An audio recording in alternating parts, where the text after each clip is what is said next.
I will take my stand at my watchpost and station myself on the tower and look out to see what he will say to me and what I will answer concerning my complaint. And the Lord answered me, write the vision, make it plain on tablets, so he may run who reads it. For still the vision awaits its appointed time. It hastens to the end, it will not lie. If it seems slow, wait for it. It will surely come. It will not delay. Behold, his soul is puffed up. It is not upright within him, but the righteous shall live by his faith. Moreover, wine is a traitor, an arrogant man who is never at rest. His greed is as wide as Sheol. Like death, he has never enough. He gathers for himself all nations and collects as his own all peoples. Shall not all these take up their taunt against him, with scoffing and riddles for him, and say, woe to him who heaps up what is not his own? For how long? And loads himself with pledges. Will not your debtors suddenly arise, and those awake who will make you tremble? Then you will be spoiled for them, because you have plundered many nations. All the remnant of the people shall plunder you. For the blood of man and violence to the earth, to cities and all who dwell in them. Woe to him who gets evil gain for his house, to set his nest on high, to be safe from the reach of harm. You have devised shame for your house by cutting off many peoples. You have forfeited your life, for the stone will cry out from the wall, and the beam from the woodwork respond. Woe to him who builds a town with blood and founds a city on iniquity. Behold, is it not from the Lord of hosts that peoples labor merely for fire, and nations weary themselves for nothing? For the earth will be filled with the knowledge of the glory of the Lord, as the waters cover the sea. Woe to him who makes his neighbors drink. You pour out your wrath and make them drunk, in order to gaze at their nakedness. You will have your fill of shame instead of glory. Drink yourself and show your uncircumcision. The cup of the Lord's right hand will come around to you, and utter shame will come upon your glory. The violence done to Lebanon will overwhelm you, as will the destruction of beasts that terrified them. For the blood of man and violence to the earth, to cities and all who dwell in them. What profit is an idol when its maker has shaped it?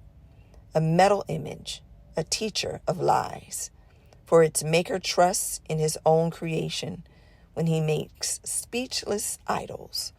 Woe to him who says to a wooden thing, awake, to a silent stone, arise. Can this teach? Behold, it is overlaid with gold and silver, and there is no breath at all in it. But the Lord is in his holy temple. Let all the earth keep silence before him. I am a man who has seen affliction under the rod of his wrath. He has driven and brought me into darkness without any light. Surely against me he turns his hand again and again the whole day long. He has made my flesh and my skin waste away. He has broken my bones. He has besieged and enveloped me with bitterness and tribulation. He has made me dwell in darkness like the dead of long ago. He has walled me about so I cannot escape. He has made my chains heavy, though I call and cry for help. He shuts out my prayer. He has blocked my ways with blocks of stones. He has made my paths crooked. He is a bear lying in wait for me, a lion in hiding. He turned aside my steps and tore me to pieces. He has made me desolate. He bent his bow and set me as a target for his arrow. He drove into my kidneys the arrows of his quiver. I have become the laughingstock of all peoples, the object of their taunts all day long. He has filled me with bitterness. He has sated me with wormwood. He has made my teeth grind on gravel and made me cower in ashes. My soul is bereft of peace. I have forgotten what happiness is, so I say, my endurance has perished, so has my hope from the Lord. Remember my affliction and my wanderings, the wormwood and the gall. My soul continually remembers it and is bowed down within me.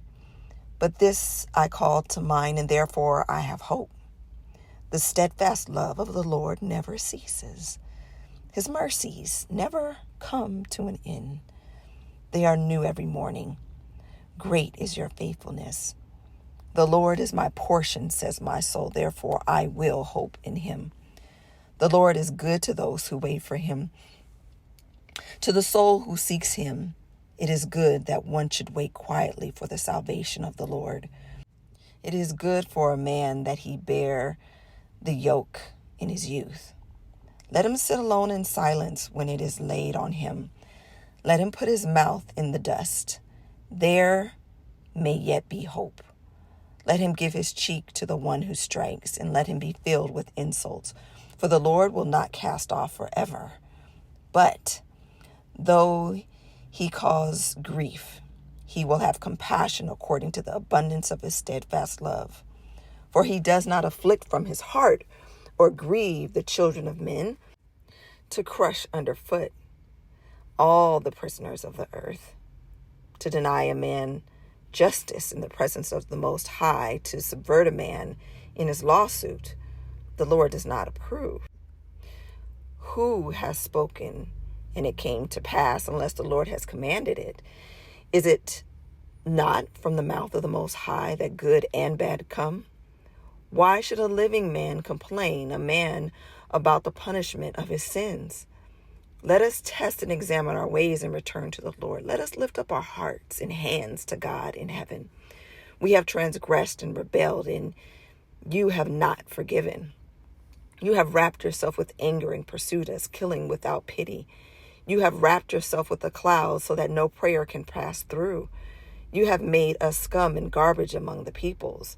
All our enemies open their mouths against us. Panic and pitfall have come upon us. Devastation and destruction. My eyes follow with rivers of tears because of the destruction of the daughter of my people. My eyes will flow without ceasing, without respite, until the Lord from heaven looks down and sees. My eyes cause me grief at the fate of all the daughters of my city. I have been hunted like a bird by those who were my enemies without cause. They flung me alive into the pit and cast stones on me. Water closed over my head. I said, I am lost. I called on your name, O Lord, from the depths of the pit. You heard my plea. Do not close your ear to my cry for help. You came near when I called on you, and you said, do not fear. You have taken up my cause, O Lord. You have redeemed my life. You have seen the wrong done to me, O Lord. Judge my cause. You have seen all their vengeance, all their plots against me. You have heard their taunts, O Lord, all their plots against me. The lips and thoughts of my assailants are against me all the day long. Behold, their sitting and their rising. I am the object of their taunts. You will repay them, O Lord, according to the work of their hands. You will give them dullness of heart. Your curse will be on them. You will pursue them in anger and destroy them from under your heavens, O Lord.